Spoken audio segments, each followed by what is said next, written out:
Sadio Mané, héros du Sénégal à la 96e minute. André Onana fait une promesse audacieuse à l'Ouganda. Bonsoir à tous et merci de nous avoir choisis pour vous informer sur Afrique Sport en ce mardi 15 octobre 2024. Nous l'ouvrons avec Rida Belayan. Le néo-lion de l'Atlas est un homme courtisé. Le crack de 20 ans, milieu défensif au Hellas Vérone en Série A italienne, voit plusieurs cadres européens lui faire la cour. Comme l'a indiqué lundi dernier le Calcio Mercato, le média italien, le lion de l'Atlas a fait partie des dossiers prioritaires du côté de l'Internationale, l'Inter Milan si vous voulez, actuel dauphin du leader napolitain. Et même si le milieu de terrain albanais Christian Aslani a récemment rempilé avec le club italien, ce ne serait pas du tout un frein à l'avenue du Marocain. En attendant, Belayan, natif d'Aubervilliers, est passé par l'équipe de France U18, a été convoqué pour la première fois avec le Maroc A en ce mois d'octobre et pourrait fêter sa première cape ce mardi contre la Centrafrique dans les éliminatoires de la CAN 2025 après avoir été laissé sur le banc samedi à l'aller 5-0. L'Inter Milan n'est pas la seule écurie de premier plan à courtiser Belayan puisque l'OM et le Milan AC sont également intéressés. Rappelons justement que le contrat de l'ancien niçois court jusqu'en juin 2028. Cette saison, il a déjà disputé 7 rencontres de Série A italienne, délivrant notamment une passe décisive. Le pensionnaire de Vérone serait notamment apprécié pour son attitude, sa personnalité et son potentiel.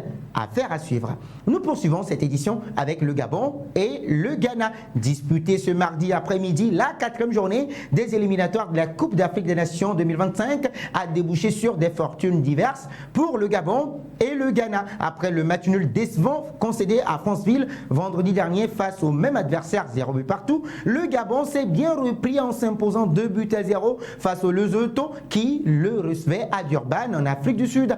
En l'absence de Pierre-Emerick Aubameyang, c'est le Toulousain Xavi Warren Babika qui a enfilé le costume de sauveur en marquant avec beaucoup de réussite sur corner. 54e minute, bien servi par Dima Levina après un tir de Denis Bouanga repoussé par le gardien Rodi Efagé a ensuite plié le match.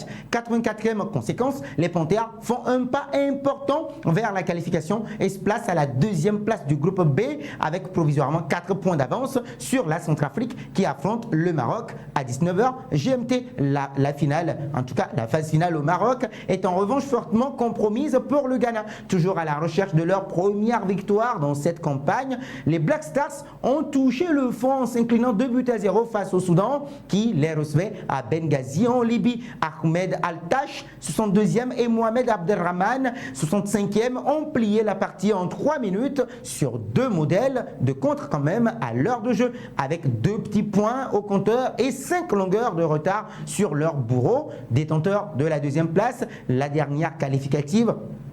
En tout cas, les hommes d'Otto-Ado auront besoin d'un miracle pour se qualifier alors qu'il ne reste que 2 journées à disputer. Éliminés en phase de groupe des 2 dernières éditions, les Black Stars du Ghana confirment leur déclin en risquant de manquer la prochaine édition de la Coupe d'Afrique des Nations. La suite de ce JT Foot avec la République démocratique du Congo qui a entériné sa qualification à la prochaine CAN 2025 en battant la Tanzanie 0-2 au Benjamin Mkapa National Stadium à Dar es Salaam ce mardi pour la 4e journée des éliminatoires de la CAN 2025. Un succès tardif acquis grâce à un doublé du rentrant Mecha Kelia. La RD Congo décroche ainsi sa qualification à la CAN 2025 après le Burkina Faso, le Cameroun, l'Algérie et le Maroc qualifiés de longue date en tant que pays hôte. Mais donc la Tanzanie reste elle menacée par la Guinée susceptible de lui chipper la seconde place en 4 victoires plus tard dans la soirée sur l'Éthiopie. Nous poursuivons avec André Onana. Lundi, le Cameroun a décroché son ticket pour la CAN 2025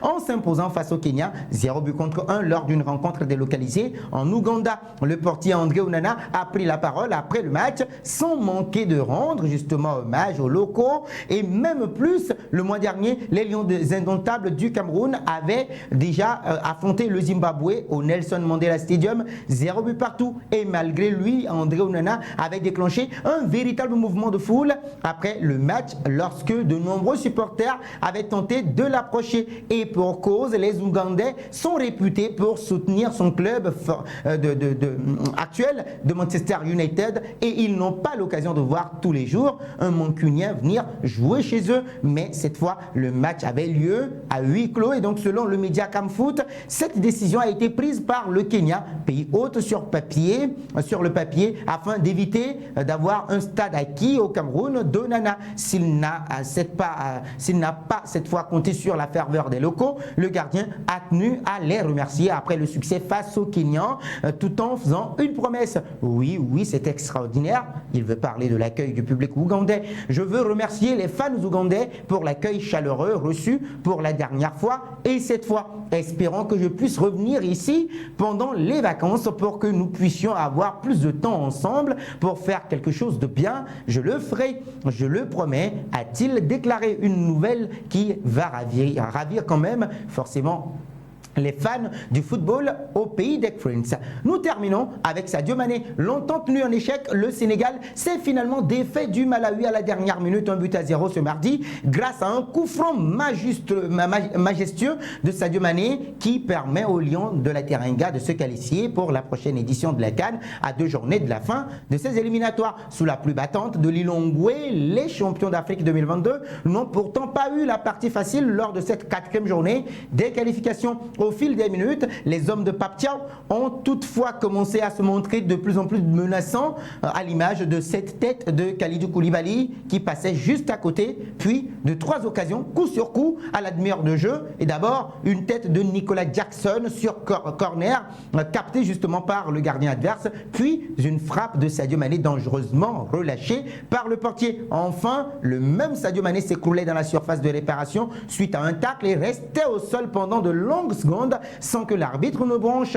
Touché à la cheville, l'ancien de Liverpool tenait sa place après avoir reçu quelques soins. Les Flames se faisaient un peu plus menaçants avant la mi-temps, mais la défense sénégalaise tenait bon, à l'image de ce bon retour de Pape Matar en pleine surface. De retour des vestiaires, les Sénégalais accentuaient leur domination, mais manquaient de précision dans la dernière passe ou le dernier geste, à l'image de ce tir lointain de Pape Gueye qui avait débloqué la situation à l'aller et qui fuyait d'ailleurs cette fois-ci le cadre. Un peu plus tôt, elle a dit Malik Diouf qui fêtait sa première titularisation réclamait un penalty. En vain, les Malawites tentaient d'en profiter, mais Seny Dieng sortait le grand jeu pour détourner un tir soudain de Mouangoulou qui prenait le chemin de la lucarne. Finalement, les Lions de la Teranga remettaient un coup d'accélérateur durant le dernier quart d'heure et ils étaient enfin récompensés par le coup franc libérateur de Sadio Mané qui leur offrait la victoire et la qualification sur le fil à la 96e minute de jeu. Le Sénégal accompagne le Burkina Faso parmi les qualifiés de ce groupe L, tandis que le Burundi et le Malawi restent à quai avant même les 2 dernières journées. Point final à cette édition. Merci de l'avoir suivi, mais n'oubliez surtout pas de vous abonner, d'activer la cloche de notification pour ne rien rater autour de l'actualité sportive africaine sur Afrique Sport.